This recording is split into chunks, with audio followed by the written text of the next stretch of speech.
Thursday, February 4th, 2021 is 5:30 on the dot. We'll start off with a roll call. John Butita. Here. Gene Crosby. Here. Paul Arena. Here. Joel Hoffman. Present. Dorothy Red. Present. Jaime Salgado. Present. And I am also here. We have a quorum. Can I have a motion to approve the October 1st, 2020 minutes? So moved. Motion by Mr. Crosby, seconded by Mr. Hoffman. Is there any discussion on the minutes? We'll call the roll for the approval of the minutes. John Butita. Yes. Gene Crosby. Yes. Paul Arena. Yes. Joe Hoffman. Yes. Dorothy Red. Yes. Jaime Salgado. Yes. And I'm also a yes. The minutes are approved. Mr. Thompson, do we have anyone signed up to speak this evening from the No, public? Mr. Chairman. Thank you very much. I shall omit that portion. That moves us on to item E, status update on the public safety building. A couple weeks ago, contacted Mr. Thompson, asked him if he could check into what's going on, where we at, current statuses. I presume you must have some of a report for us this evening. Yes, thank you, Mr. Chairman.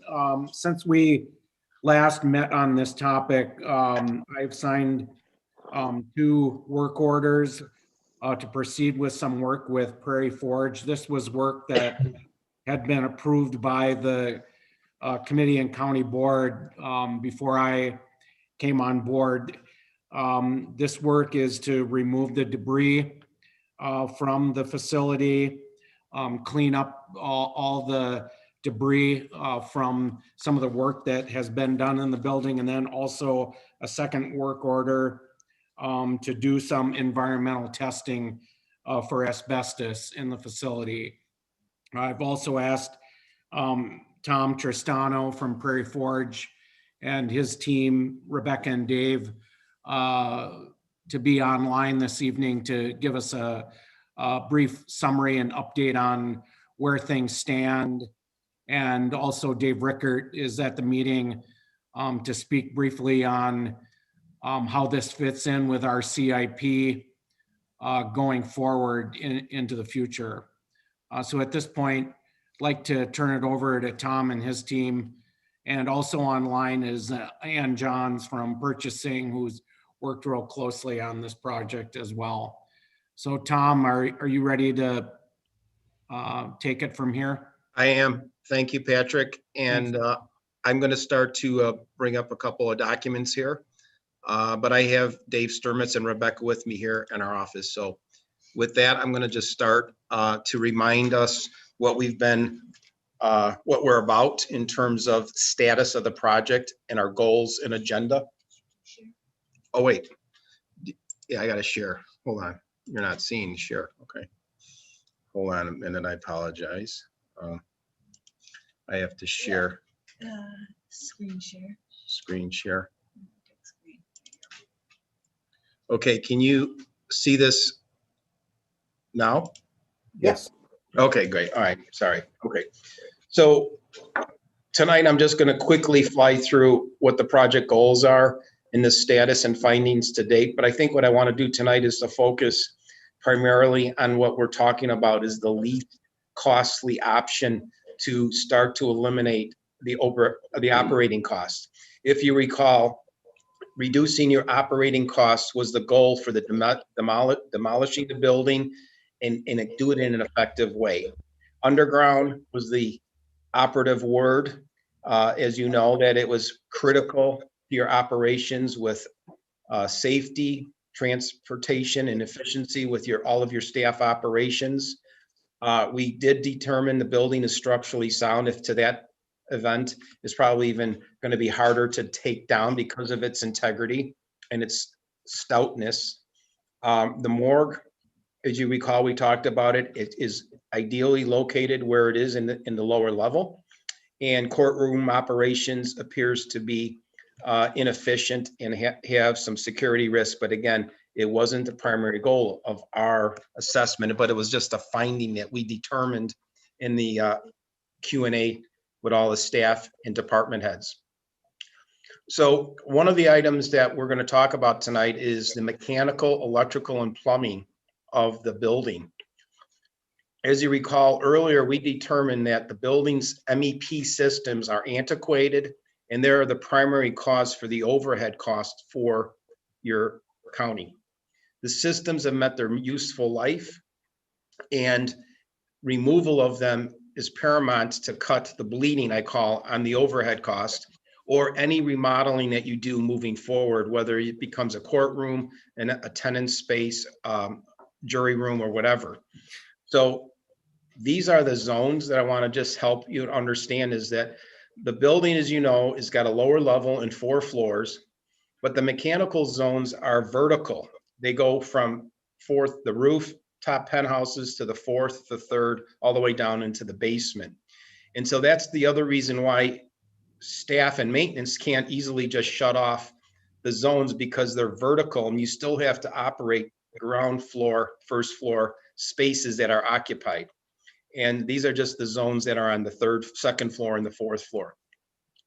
Simultaneously, this is a drawing here that shows the actual, this is a floor plan of your 2nd floor, but there are stairways, 4 of them, the quadrants here, and this one is over here. It's covered up by this photo. But what we have is we have 4 stairways, we have 4 banks or 2 banks of elevators, and then we have these large mechanical shafts that are approximately 20 feet by, 20 feet by 10 feet. And that's where these X's are here.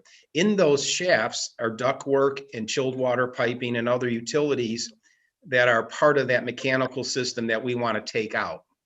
And that's part of that overhead cost. But I tell you that because when we talk about what is the next step, this is the background for it. These areas are unsafe, they're obsolete, because unsafe only because if we do take out the equipment, we have to knock down the walls because they're down behind walls. And then there's going to be shafts that go down 4 floors through the building. So option C, or scheme C, was the scheme where we were going to retain the building, the complete building. If you recall, A was to take down the 3 floors and part of the 1st floor on the west. Option B was to take off the top 2 floors, but those were in excess of $10 million, all the way up to about 16 million. And so we said, we're going to focus on this scheme, which is your least costly option. So at this point, we were going to reduce overhead costs by, again, remove the mechanical systems, replace it with a temporary, minimally required temporary heating and cooling system to just temper the space so it doesn't freeze. We were also going to remove all of the lockers and partitions, cells and doors and partitions on the 2nd, 3rd, and 4th floor. And then we were going to preserve this space for future tenant build out. We were going to just cut it all back to the structure, put in temporary heaters so that then you can come back in 5 years, 10 years and determine if you want to build it out or if you want to tear it down. So that was what scheme C was. And again, all of these spaces, morgue operations and tunnel operations and parking and access all remain the same. This is the 1st floor. The red is the security right here where you come in off of State Street. You got maintenance and the clerk's offices all remain as is. The courtrooms, the public defender, all of the offices in the high-rise stay, prisoner transfer stays, all as is in this scheme. So this scheme reduces your overhead costs. It provides you with 160 approximately 1,000 square feet of tenant space for future expansion. It's the least first cost. You will have some maintenance associated with it. So the elevators, maybe windows and roof. The morgue will not have to be relocated. And you have the least amount of disruption to staff and operations with the building structure staying as is. So at this budget that we put together, this was last year, we were anticipating that this scheme with us totally gutting out the 3rd and 4th floors and the 2nd floor between 4.6 and $5.7 million. And so that was what we presented last year. Here's a breakdown of it. We have high range and low ranges. As you can see, the majority of that money is associated with the building, $3 million, demolition cost, removing the mechanical systems, and then bringing in the new mechanical in the water and the drainage and the sewers that are going to be temporarily roughed in. There were some contingencies in there. There's also other items such as furniture, fixtures, and consultant fees, and some escalation costs, again, because we are anticipating this isn't going to be done this year. So then what happened is over the last couple of weeks, we said, okay, if we really need to go hard and down and dirty in terms of reducing cost, we call this the hybrid scheme C. And in this scheme, we're talking about leaving the prison cells and the doors and the fixtures and the partitions on 3 and 4, third floor and 4th floor, just leaving them alone. We'll remove the mechanical systems running through the shafts and put in temporary heat and cooling if we need to. There will be no abatement included in these numbers, but we're thinking that this range is somewhere between 2.7 and 3.7, which is lower than the last number. Now that leaves you with the prisons, cells, and the partitions up there. So in terms of now timeline, we're looking at 3 to 4 months to develop the detailed engineering. Well, first we would recommend doing a preliminary engineering and cost estimating and assessment of it, because we've been doing everything at a global large picture. Now we're going to drill it down into focusing on what does it mean to tear out all of the equipment in those shafts, and especially now that the building is going to be more accessible to get in and through. Bidding phase, couple months, and then we're looking at could be 3, 6, what do we got? 5 to 6 months for the actual implementation or construction phase. So this is just a diagram that shows that we think that probably within the next year, depending on timing, you got a year project here to do this work. Again, existing building remains as is. And these are just some images of what we have currently or in the building. These are just some of the cables, piping, ductwork in the shafts, ductwork overhead, piping overhead, and some of the loose debris that Patrick mentioned that was done a part of the probing that we did last year. So with that, next steps. So we are right now removing our staff is assessed and located switches and cabling on the 2nd floor with the city of Rockford, because they have some switches and cabling in there. That is going to be removed. The electrical equipment will be removed out of there, and the important data in the city of Rockford's police department will be taken out.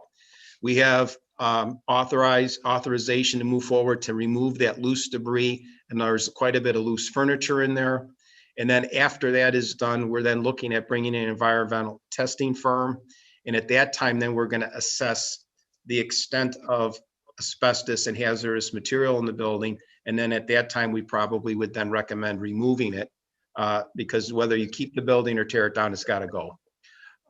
So steps were over the last year was determining which option you wanted to go with. And we looked at option A and B and C. At that point, we haven't been directed to move with an option, but we're saying is we know that money's tight, so we're going to propose a hybrid option or scheme C.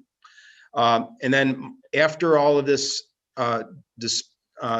debris removal and environmental testing is done, and even as maybe sooner than later, we would recommend that we continue with the mechanical and electrical assessment and do a preliminary assessment so we can zero in on that 2.7 and 3.7 numbers, so we can come after and stop the the overhead bleeding cost on that system. So with that, I'm going to stop and I'm going to leave it open for discussion. Are there any questions anyone else has? Yes, Mr. Chairman, I have a question. Mr. Arena, go right ahead, sir. So Tom, it was my understanding from the original proposal that we were going to get 3 somewhat firm cost estimates, but I don't recall actually seeing numbers that were drilled down when we were last discussing this. And I understand you just expressed, the range, but I think some of the members of the board are going to want to know, what it actually costs to take it down, take off the first 2 floors or take it down to grade. Just because, they might prefer that as an option. I mean, personally, I think option C is the way to go, but I know that everyone doesn't feel that way. So do you have those other numbers? We do. We presented this number here, 13 to 15 million for scheme A. This is the one on the screen. And then we have scheme B that we presented. And this was 11 to 13 million, which is taking off the top 2 floors. This is the top 2 floors. And then scheme A is, go back to the images, taking off the 2nd, 3rd, and 4th floor, and then taking off the west half of the 1st floor. So those are the numbers. Yeah. All right. I was under the impression that the additional work had to be completed for us to get actual numbers, but those are numbers we can rely on, correct? Well, I mean, these are budget numbers. I mean, we were hired as owner's rep to oversee this project. We weren't hired to do detailed engineering. And so that's why you see a range here. And so to say that these are firm numbers, I would respectfully say, no, these are not. And that's why when we talk about process, we're talking about going through and doing probing and doing assessments. Because what we found out is we were going to do structural probing, but we said, why would we spend the county's money on doing that? That's why we put it on hold.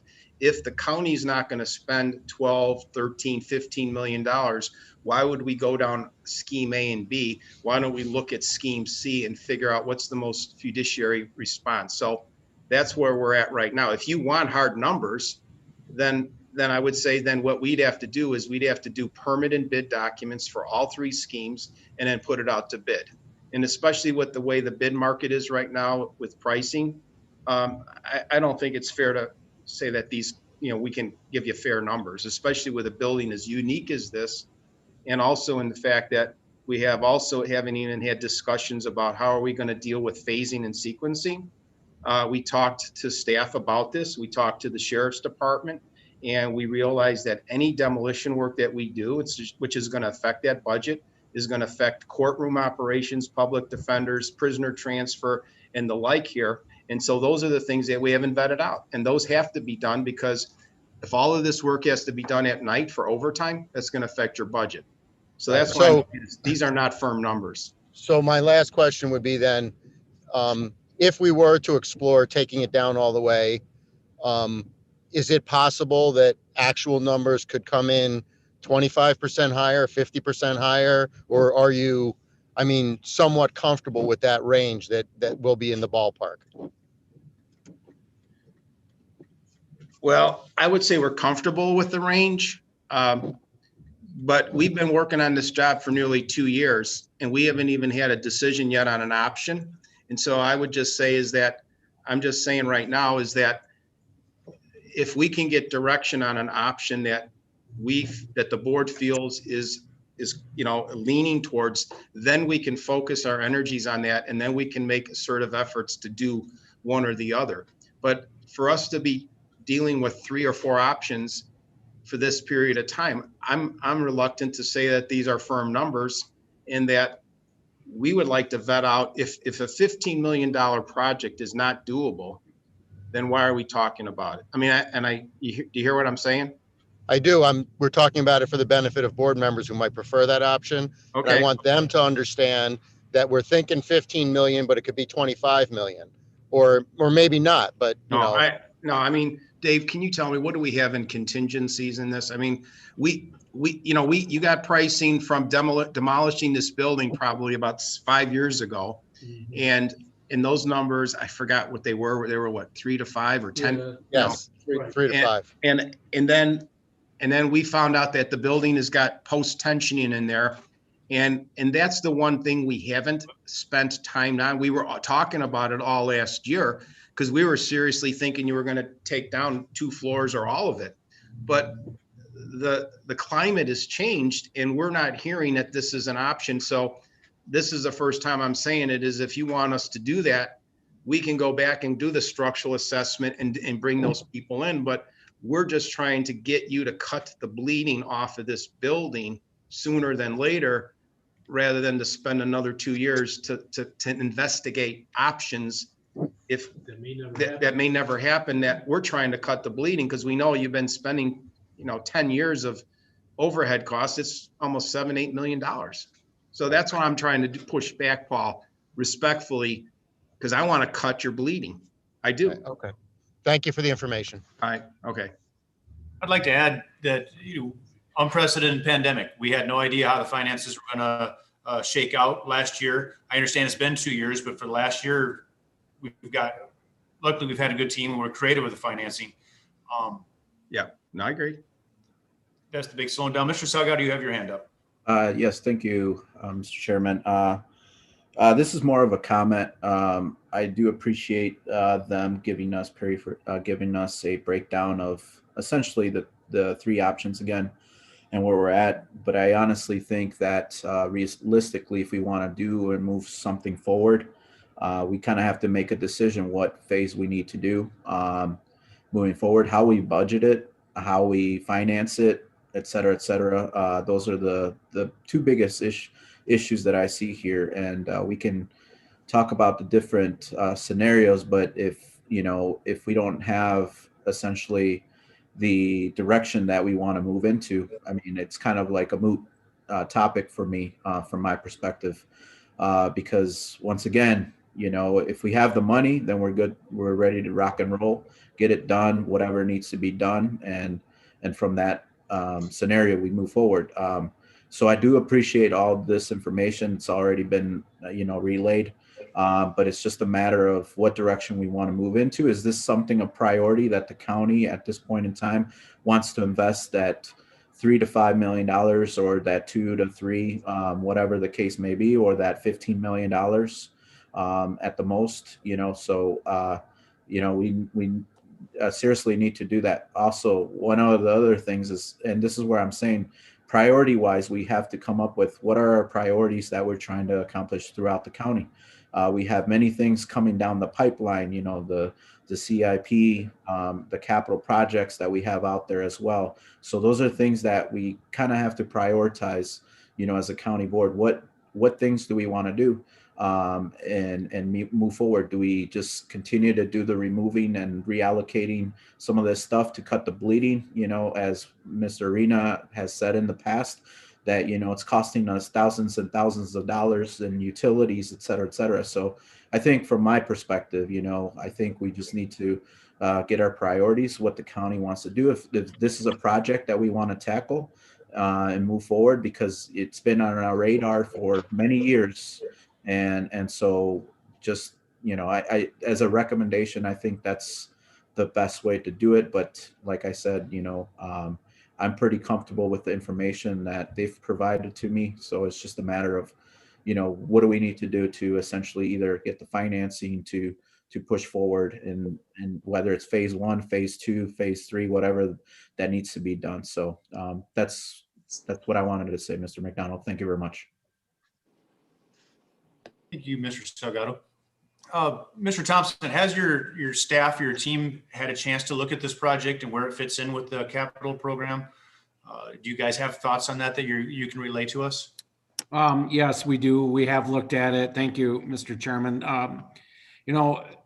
Ideally, I would be recommending to the board that we would bond for complete removal to take it down to grade. But seeing as we have other capital improvement needs that are, in my mind, more pressing than the demolition of an existing structure, we have so many other structural needs that, to me, are a higher priority than complete demolition, which is what I think ideally we need to do. But I guess my question for Tom is that if we were to go with a hybrid C phase or option scheme, would that be money poorly spent, or would it be a bad investment if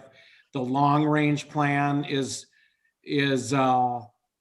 scheme A to take it down to grade, which I think is what we really need to do. But if we, in the interim, go with a scheme C or a hybrid scheme C, is that just money down the drain? Very good question. And that was the other reason why we thought this makes sense, because if you take the building down, you are going to empty out all the partitions and all the piping in the mechanical system. So what you're going to replace, so that's going to be, if you take down all of the building or 2 floors of it, you're going to end up doing this selective or mass demolition. So the thing that you are going to throw out later, or not, is you're going to have temporary unit heaters on each floor. That's something that is you're probably not going to use, but you could put those in other buildings, and they're not customized high end. They're very temporary, and they're the minimal requirements so that you can have tempered heat in there so the building doesn't freeze. So those units would be potentially salvageable. Yes, yes. And if they're 3 or 5 years old, by the time you decide it, the lifespan on this equipment is probably 15 to 20, 25 years, right, Dave? Yeah. Roughly? Yeah, easily. Yeah. Yeah, 15, 20 So, years. I would say you're talking maybe a small amount percentage wise of effort, maybe 10%. I don't know, is that, I mean, Yeah. because you're going to have some fire exiting to deal with. We got to make sure the building still has the required exiting, and that's the stuff that we need to look at. We're going to fill in the floors so that they're not unsafe. So that's something that you're probably not going to end up, that's redundancy. But I would say about 10%.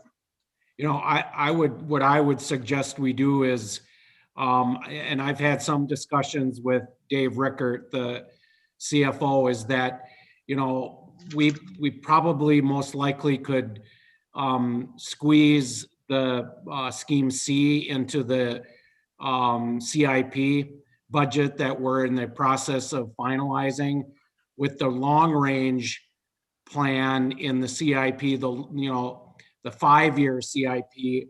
In the out years, we would begin budgeting for to finish this project, complete demolition.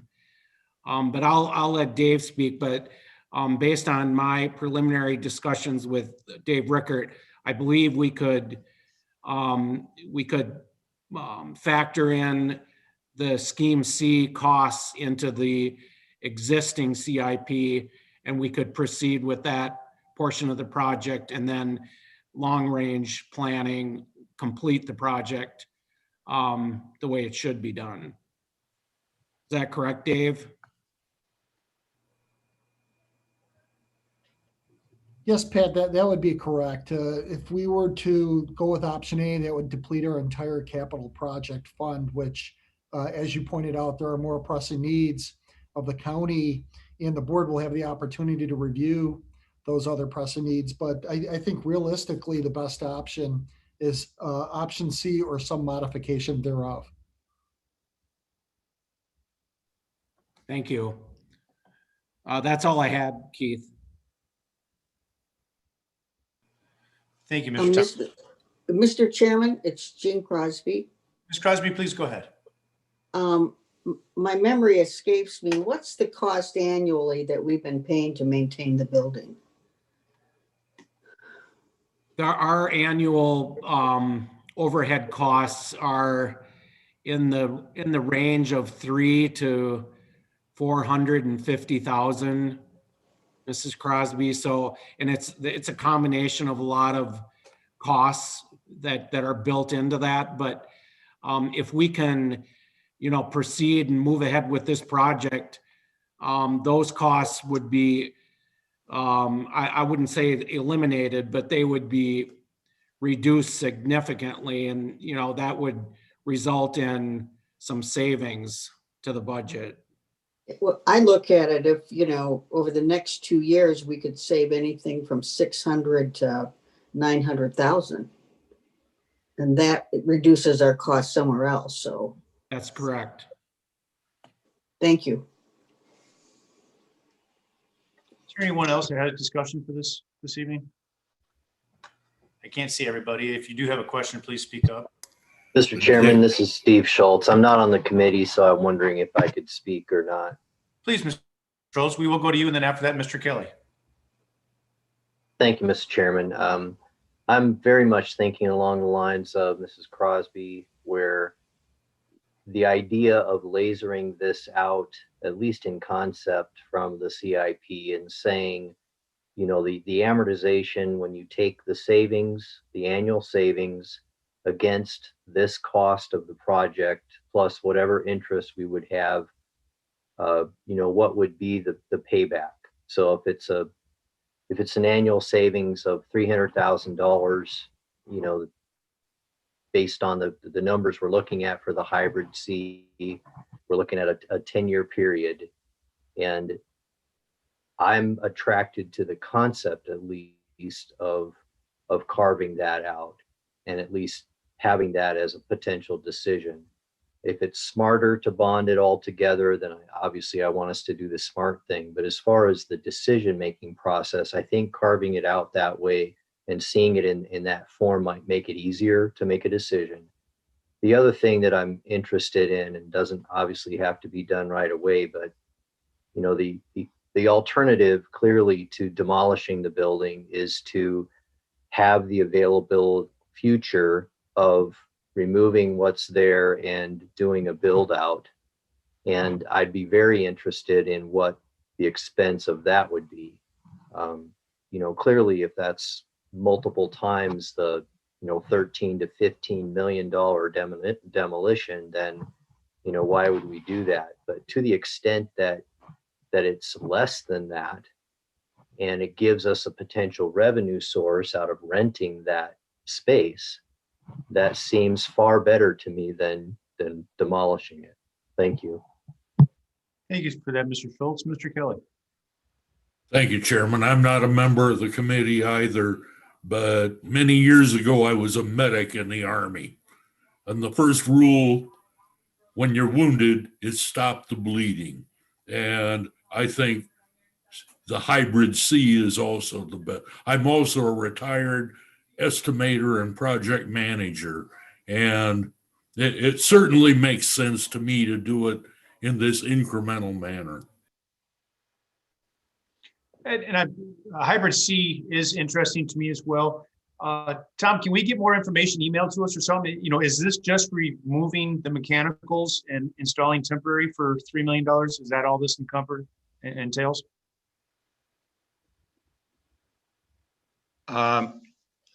Yes, it entails, though, filling in the floors. Let me go back to this floor plan here. Let me just. All right, so this plan here is coming in and removing these 4 shafts, all the equipment in these 4 shafts, and filling in the floors. You have 4 of them on 4 floors, plus you got the roof. So you have about 20 of these shafts that need to be filled in and gutted. We might have some work on the roof. Again, that's why we need to assess it. And then we also have to bring it, we might have to relocate fire exit devices and lighting. We're talking about removing the lighting and putting in just general house lighting. And then also we're talking about sprinklers and fire alarm that we probably would have to update to accommodate it. Now, 3rd floor and 4th floor, we'd leave all the cells. But if you recall on the 2nd floor, let me go to that floor. That's this area here. We're proposing to just remove all the partitions, all the ceilings, all the mechanical ductwork and the finishes, because that's also your scheme B too. Because if you remember, the scheme B is cutting off the top 2 floors. So that this could be another hybrid option that you can turn this into some tenant build out space. And that's only what, 50,000 square feet roughly? I think, or 37,000, yeah. So, did I answer your question, Keith, or did I skirt it? No, you made a noble Okay. effort. Could you put it on paper, more of a definitive instead of jump back and forth between slides? I'd Yeah. like to know specifically what hybrid C gets us, Okay, where we're going that. And I've got a question as far as fire suppression, sprinklers. If it's vacant, there's no fire load up there. Do we have to sprinkle it? Or if we do, can we use a dry system instead of a wet system so we can not have to warm it up so much? that would be something that we'd have to investigate. Either way, I mean, part of me would say, I would like to suggest we have a discussion with the city. They're the governing code authorities, and to see if maybe there would be some kind of variance that we might be able to say that, is there somewhere we could meet in the middle? If we eliminate the space, all the partitions on the second floor, and we keep maybe smoke detectors or fire alarms at a minimal and keep the coverage as a general open tenant space, they might be able to do that. So I think there's some possibilities. So I'd say anything's possible, but that's what we would do maybe through the next steps to vet those questions out so we can firm up those numbers. Sure. And I agree with you. It sounds like many people on the committee and others have said tonight that we want to control the bleeding on this and stop paying so much for utilities. But at the same time, I want to spend as little as we need to get that accomplished. You know, I'm not happy about paying the interest on bonds and then not having an appreciating asset afterwards, or better positioning us. I understand that it's controlling our costs for the future, but I hate the thought of paying interest on that. So yeah, if you could please more detailed, We'll do that. on what exactly it means. Okay. Is there anyone else that has any discussion for this topic? Seeing none, thank you very much, Tom, for you and your team being here. I appreciate that update. Okay, very good. Let me just, before I go off, let me just pull this up. There is a executive summary here that I believe that I'm not going to go through it. It kind of summarizes in words what we've talked about, and also summarizes some of the findings later and current next steps. So I believe you have that in your packet. If not, we'll send that off to you also. But thank you again, and we will be talking to you and seeing you soon. Bye-bye. Outstanding, thank you. Thank you, Tom. Bye. Are there any other matters to come before us this evening? No, that's it, Mr. Chairman. Thank you. Thank you, Mr. Tom. How about a motion to adjourn? So move. Moved by Ms. Crosby, seconded by Mr. Hoffman. All those in favor signify by saying aye. Aye. Opposed? We are adjourned. Thank you very much.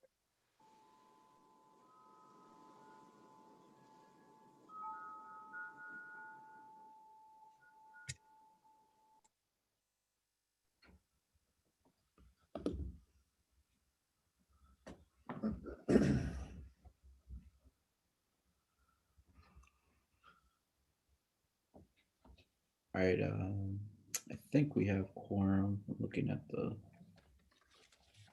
Yeah. All right, I'm gonna go ahead and get started, Mr. Thompson, if you guys are prepared. Yes, thank you. All right. I'd like to call to order the Finance Committee meeting. It is February 4th, 6:09 PM. I'll take roll call, but before that, I just want to put the disclosure. The Winnebago County Board Chairman has determined that an in-person meeting is not practical or prudent because of COVID-19 pandemic. So that's why we're doing the Zoom. So I'll take roll call. Myself, Mr. Salgado present, Mr. Schultz, Here. Mr. Arena, Here, Mr. Butita, Here. Mr. Hoffman, Here. Ms. Crosby, Here. Mr. McDonald. Here. Okay, let the record reflect. We do have a quorum. I will move on to our next item, which is, can I get a motion to approve of the April 1st, 2020 minutes? So move. Moved by Ms. Crosby, second by Mr. Hoffman. Any discussion? All right, seeing none, I will take roll call on the approval of the minutes. I'm a yes. Mr. Schultz, Yes. Mr. Butita, Yes. Mr. Arena, Yes. Mr. Hoffman, Yes. Ms. Crosby, yes, Mr. McDonald. Yes. All right, motion carries. Mr. Thompson, was there anyone registered to make public comment today? No, Mr. Chairman.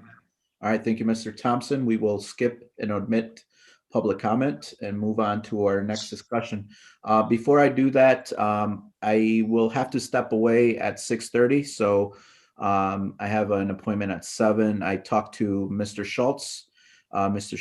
Schultz agreed that he will take over the meeting at 6:30. So just wanted to let you know. I will be on the phone and everything as I'm traveling to my appointment, but Mr. Schultz will take over at 6:30. All right. With that, moving forward, next item is letter E, discussion regarding bond refinancing, and I will hand it over to Mr. Thompson and Mr. Richter. Thank you. Thank you, Mr. Chairman. Before I mention this item or start discussion on that, I wanted to remind the committee, or at least let the committee know that Chairman Shirelli could not be with us this evening.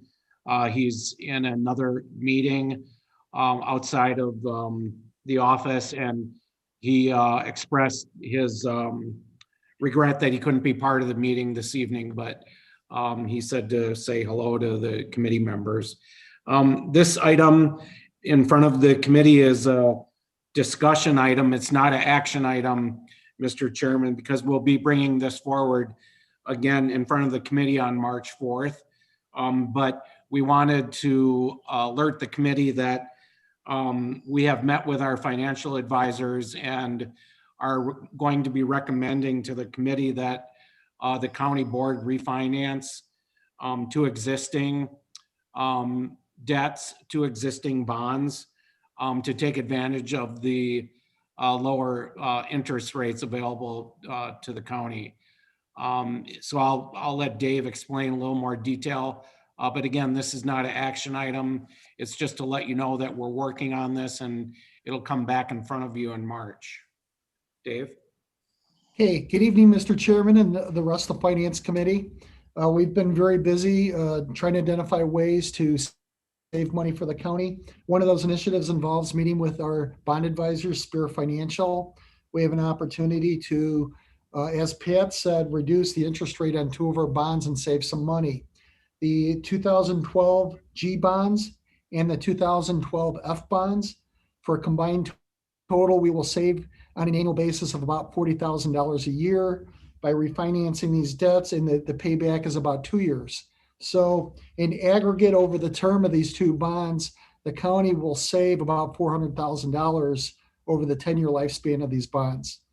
Essentially, this is a fairly routine thing to do for government agencies. One of the advantages we have in this economic environment are historically low interest rates, and it behooves us to take advantage of that, and we can save the taxpayers some money. So if you have any questions, I'd be more than happy to answer them. We will be bringing back an actual resolution in March 4th, and it will come before the board for review first on March 11th, and then for a final vote on March 25th. Okay. Are there any other questions for Mr. Richter or Mr. Thompson regarding the bond refinancing?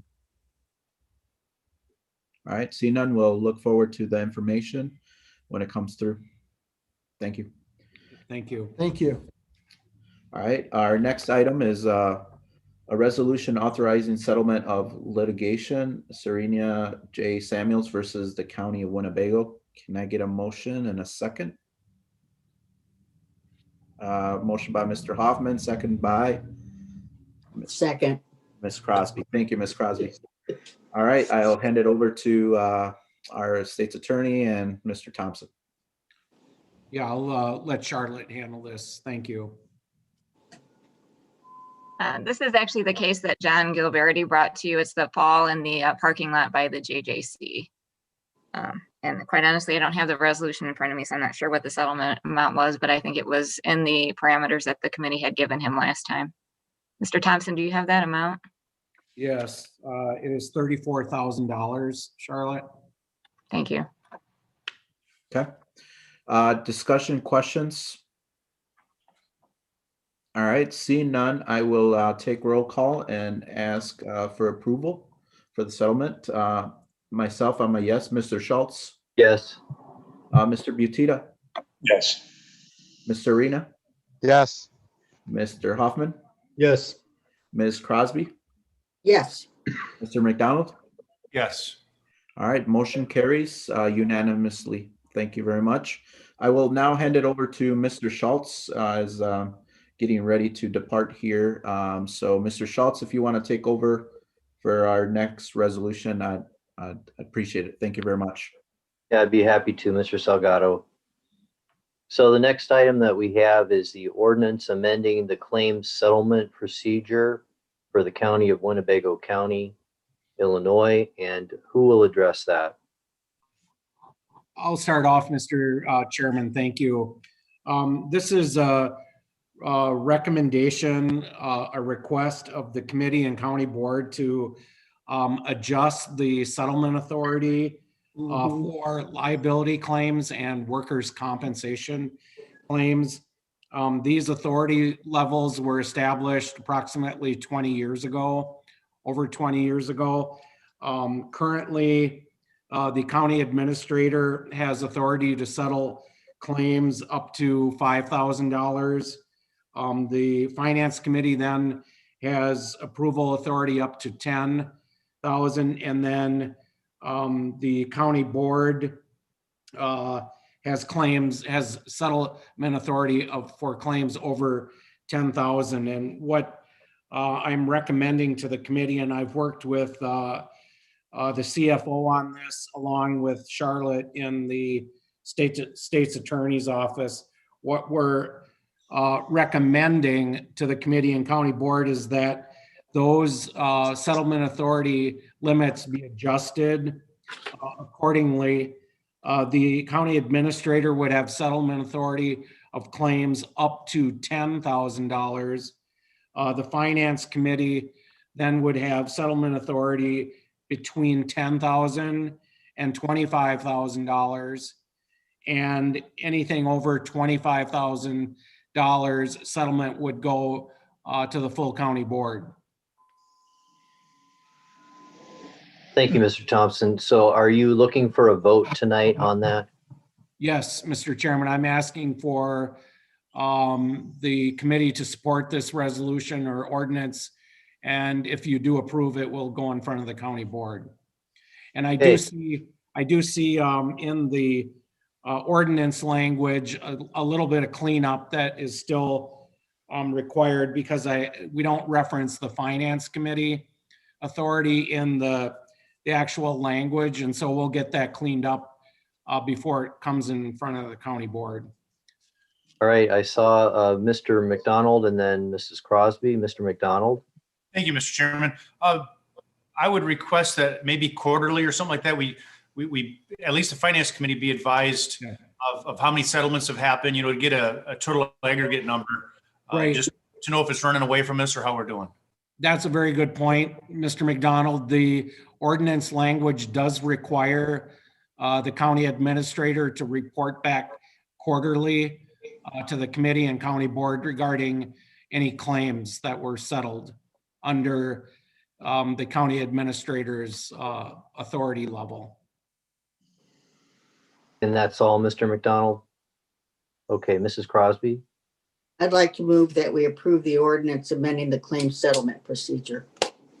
Okay, we have a motion. I'll We second. have we have a motion and a second. Because it's now formally on the table, I do want to ask if there's anybody who had additional comment before the vote. I do. Okay, Mr. Arena. Thank you, Mr. Chairman. Mr. Thompson, what's the current limit of your spending authority on other matters? So if the county wants to buy products or something, where's our limit that it doesn't have to come to finance? I would have to review that. I would have to review the policy, Mr. Arena, unless Charlotte or Dave Rickert have that in front of them. Excuse me, Pat, the answer is 25. I thought it was 25, Ann, but And I if, didn't want if to it's say that professional, without knowing for sure, but thank you. and if it's professional service, 50. Okay, so this would keep well below your spending authority on other items, Yes. right? Okay, Yes. thank you very much. Yep. Thank you, Ann. Thank you, Mr. Arena. Any other comments before we vote? All right, I will call the roll. Mrs. Crosby, Yes. Mr. Hoffman, Yes. Mr. Butita, Yes. Mr. McDonald, Yes. Mr. Salgado, are you able to vote? Yes, I am. Yes, I'm a yes. Mr. Arena? Yes, And I'm also a yes, so it passes unanimously. And the next item that we have is a, forgive me, I'm trying to navigate two devices here. Is a ordinance establishing a property assessed clean energy or PACE program in the county of Winnebago, Illinois, designating a PACE area, providing for property assessments and approving related matters. And who's going to speak to this? I'll start off, Mr. Chairman. Thank you. This will be a team approach. We have some other individuals attending that will also speak to this. I'll introduce the topic. This is an economic development initiative. It is an economic development tool available to county governments in the state of Illinois. It is a financing tool that provides low-cost, long-term funding for energy efficiency, renewable energy, and conservation projects in commercial buildings in Winnebago County. The funding for projects is secured through commercial lenders. There's no county dollars involved in the program. We sponsor it. We are a partner in the financing mechanism, but we don't have any county dollars involved in it. It is a financing tool that is available to county government. Where I worked in St. Croix County, Wisconsin, we were members of PACE Wisconsin. So I'm familiar with the PACE program. It's currently available all across the United States, available to county governments throughout the country. And I believe there's approximately 35 states that are involved to some degree or another with PACE programs. I'd like to introduce Anna Maria Kowalik. Anna Maria is a Senior Vice President with Illinois Energy Conservation Authority, who is the entity which is leading the PACE programs in the state of Illinois. And also Jason Stringer, I believe, is also in attendance. And Jason also is with the Illinois Energy Conservation Authority. So I'd like to turn it over to Anna Maria at this point to give a little more detail regarding this program and how Winnebago County could be a partner in this. Yes, thank you very much, Mr. Thompson. Did someone else want to make a comment? Thank you. Sure. Mr. Butita? Yes, thank you. Just a point of order. As I read through the material today on this, I'm interested in finding more information out on this. But from my understanding that there will be an administrator appointed by the county, and that administrator will be, the oversight will be through the Economic Development Office of the county and the oversight of that committee. So I'm just curious, is this why this is being brought before finance opposed to the Economic Committee, Economic Development Committee? Because it appears from what language I could understand is that they're going to have the oversight over this project. That's a very good point. The Economic Development Committee could also, this could also be in front of the Economic Development Committee. It's really financially, it's a finance issue. And so definitely the Finance Committee needs to be briefed on this issue and can bring forward the ordinance to the board. But the Economic Development Committee could also hear this as well. Mr. Butita, you're very correct. In terms of administrative oversight of the PACE program, though, the county's, Winnebago County's oversight or administration of the program is very limited. Staff involvement, once the program is up and running, is actually quite limited. But I'll let Anna Maria and Jason maybe explain in a little more detail. Yes, good evening, everyone. And I'm not sure if Jason's here, but thank you very much for the kind introduction, Mr. Thompson. And we definitely are happy to be here to be able to answer any of your questions this evening, because I know everyone's time is precious and I know that some information has been generally shared with you. But in a nutshell, what is in the state of Illinois, it's commercial buildings only. So we call it the CPACE program, or Commercial Property Assessed Clean Energy. The Illinois Energy Conservation Authority, the IECA, whom I represent this evening, is a facilitator of this program. We are a nonprofit organization here, a 501c3 in the state of Illinois, and we provide our services as a facilitator between the deal stakeholders on the one end, who are the property owners, contractors, mortgage lenders, and anyone else who might be involved in the deal, and between them and the county. And because, and maybe this will make Mr. Butita's concern a little clearer, in noting that because this product, this financing tool of PACE is what its name says it is, property assessed. So this is a special assessment contract that's entered into that becomes part of the tax bill as a special assessment, part of the tax lien. And therefore, that is why typically we have seen this program go through the finance committees first and foremost. Currently, we are the administrators for an active program in 5 counties, including Kane was the first, DuPage, McHenry, Will, and now suburban Cook County as well. And we have 6 other counties that are at some level of engagement in the process, and hope to have them onboarded, if not by the end of the first quarter, certainly by the first half of the year, and perhaps another dozen counties beyond that. So just to give you an idea of the scope of the programs. And yes, Mr. Thompson, 37 states across the United States have enabled PACE.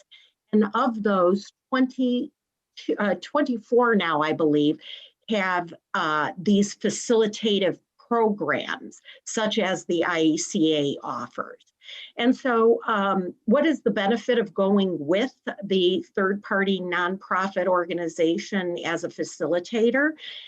Mainly, it's the uniformity of the program, the uniformity of the legal documents involved in the program, and the ability of contractors, of property owners, being able to cross county lines and do business in a certain local region, and be able to understand the program and have it facilitated very easily. And so what is CPACE? It is up to 100% financing of any energy efficiency, renewable energy or water conservation or resiliency project. And so lending terms like that are a little hard to come by these days. It's a fixed rate for a long term, and that term is typically the life expectancy of the installation. And it has many, many benefits across all the stakeholders, the benefits to the property owner as well as the contractor getting their jobs over the line, to the county to meet economic development goals and sustainability goals. And mortgage lenders get their, we require written consent from them per the PACE statute. But this is an improvement of their collateral and the ability to not have any additional loan liability on their balance sheets. And so PACE is a great partner in any capital stack, retrofit or new construction. So I think I'll stop right there and see if there are any questions. Any questions from the committee? Anna Maria, this is Pat. If I were a board member, I'd be asking maybe what is the risk or what is the liability for the county to be a partner in this? There is really no risk. All of the risk is taken on by the capital provider. And so they are not a conventional lender. This is private equity investment in a private project. And therefore the capital provider, and there are numerous across the nation who are specialists in this PACE arena. And they assume all of the risk that's involved with the project. As you had stated earlier, the limited involvement and costs to the county are significant because there is an oversight committee that would, once you've decided that you wish to accept PACE and pass the ordinance, there is no further work other than to create this oversight committee. It can be as little as 2 or 3 members, either of county staff and or board members, whomever you would so designate. And they would be basically just reviewing a completed deal, totally vetted both by the capital provider as a financing deal and for all of the state qualifications through the program. And so it would come to you totally completed, and all you would have to do is give a final blessing on it. It's a heads up more than anything to the county that this will be an assessment coming through that will need to be passed on to the tax department. And then there is an opportunity for the county to create a small income stream here, and hopefully a larger one as many projects get done. There would be a one-time closing fee, a small percentage point that could be requested by the county at closing, and that would be all of this is fully amortizable. So that there are all hard costs of the project, the labor and materials, and any soft costs involved can be financed into this. So there are no out-of-pocket expenses to the property owner. And then another, there is only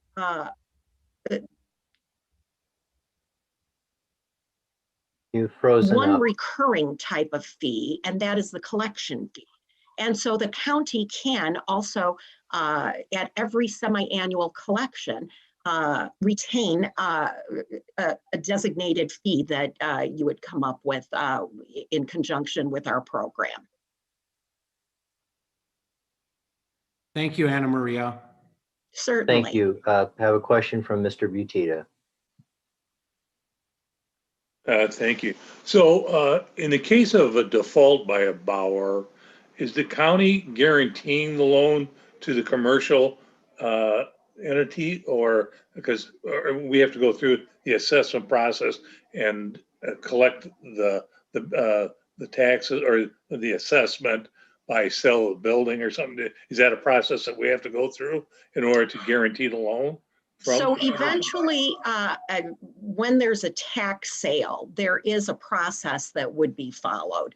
But in the event of a default or because this is a lien that runs with the land, runs with the tax bill, as the real estate terms of running with the land, basically there is, this debt stays with the property until there is a final disposition, whatever that disposition is. Now, if it's a disposition that doesn't include taxes, then the process would be according to the state and local tax laws governing what would happen in a tax sale, for example. Very, very generally You froze again. speaking, I hope that answers your question, be able to help with that. Mr. Thompson or Mr. Rickard, did either one of you want to add any color to this as well? The only thing I wanted to add is, as I mentioned earlier, Mr. Chairman, is that I did work with a PACE program in Wisconsin, and it was a great economic tool for our county. And so I come with a strong endorsement. And I think, it will really serve Winnebago County well. We already have some projects that are possibly in the queue that may take advantage of the PACE funding. And so I think it's really it's going to be one more very important tool in our toolbox for economic development. And I see Mr. Shirelli has joined us in the meeting, and he and I have been working on this along with Dave Rickard and Anna Maria, and he may want to say a few words as well. Thank you. Go ahead, Mr. Shirelli. Yes, thank you, Chairman. Thank you, Mr. Thompson. Yes, this has been a passion of mine for clean energy, renewable sources for our county, and an economic development tool. It is a financing mechanism that developers and property owners can use and to redevelop their properties. And it's being done all over this country. The state of Illinois, when they adopted the state to be a PACE state, gave their blessing on this. And there's many developers in our community that are looking to use this as a financial tool. So it is an economic growth producer for our community. So it will spur economic development for people that need to redevelop their properties, build new properties and commercial. And I believe it's also for multifamily units over 5 units that can be utilized to retrofit their buildings for clean energy products. So I'm in full support of this. And I know there's a couple developers that have been waiting in the wings to utilize this, that they're ready to go once the county approves this and get 2 major projects underway in this community. So I'm very happy for that. So I can just lend my support that, yes, I'm in favor of this initiative for PACE. Thank you, Mr. Shirelli. Mr. Rickard? Yes, I would like to also agree with Chairman Shirelli and Pat Thompson. I come from Kane County, and we were one of the first in the state of Illinois to adopt the PACE program.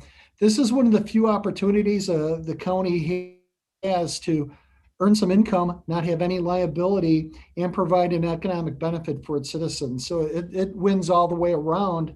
The property tax, the property actually, it's a way for property owners to take the equity out of their property and develop the resource there to put it to its full potential. And the risk is with the property tax cycle. So in other words, as long as they pay their property tax, the payment for the PACE program gets paid. The county treasurer participates in this program by collecting this mechanism and sending it to the PACE administrator. And the county treasurer gets reimbursed for this expense. And we also earn an initiation fee, which is both beneficial for the county. I've already talked with the county treasurer, Sue Gorel. She's in favor of the program also. I guess that's all I have to add, unless you've got any additional questions. One of my last acts as county treasurer in Kane County was to close a PACE program for Kane County. And we're very happy with the program there. All right, thank you very much. I think that was very thorough. Are there any questions from the committee members? Seeing none, may I have a motion? Mr. Butita is a motion and a second. Second. Mrs. Crosby, Mr. Salgado is a second. All right, I'll call the roll. Mrs. Crosby, Yes. Mr. Hoffman, Yes. Mr. Butita, Yes. Mr. McDonald, Yes. Mr. Salgado, Yes. Mr. Arena, Yes.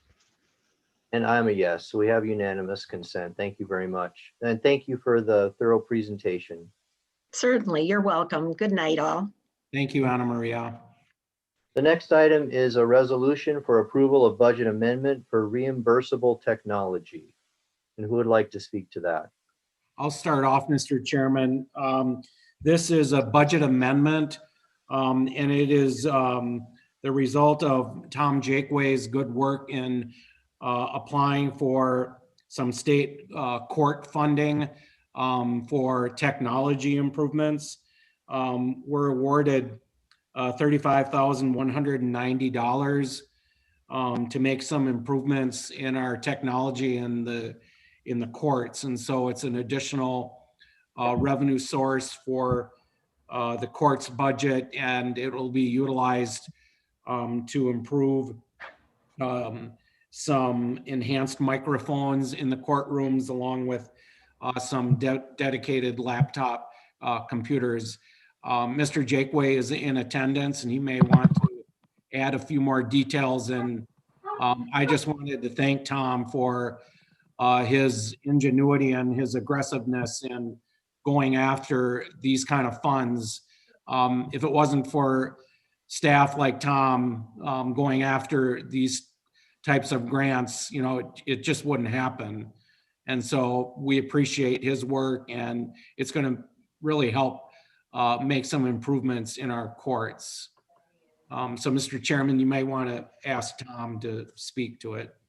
Yeah, and I'm very open to that, Mr. Jakeway. If there's something you'd like to say, it seems fairly straightforward. So I'm also open to just moving ahead with the item. Is that all right with you? That would be, I'll just make one comment if I can, Mr. Sure. Schultz. Please. We're proud of this. I think Mr. Thompson for his partnership on this with me. I want to let the committee know that we have another application out there that's pending right now, and that's for $300,000 in order to do some network enhancements and some phone enhancements for the courthouse. So nothing to add to what Mr. Thompson said, but I hope to see you again in 2 weeks or 4 weeks with another amendment like this for some additional funds that we partnered and able to get from our Supreme Court. Yes, and I know that I speak for the committee when I say we're very grateful, as Mr. Thompson said, for the efforts you've engaged in to find money and go after sources that are available to us, and appreciate that very much. Thank you. Mr. Butita? Okay, I'm sorry, I saw that you're unmuted. Mrs. Crosby, I'll move to approve. is there a second? So move. Second. Second by Mr. McDonald. Thank you very much. I'll call the roll. Mrs. Crosby, Yes. Mr. Hoffman, Yes. Mr. Butita, Yes. Mr. McDonald, Yes. Mr. Arena, Yes. Mr. Salgado has left the meeting, and so he's no longer participating. I also am a yes, and the motion is unanimously approved. Thank you very much. Thank you, everyone. The next item we have is going into a closed session to discuss pending litigation. So may I have a motion to go into closed session, please? Mr. Hoffman, second by Mr. Butita. Thank you. And I'll call the roll. Mrs. Crosby, Yes. Mr. Hoffman, Yes. Mr. Butita, Yes. Mr. McDonald, Yes. Mr. Arena,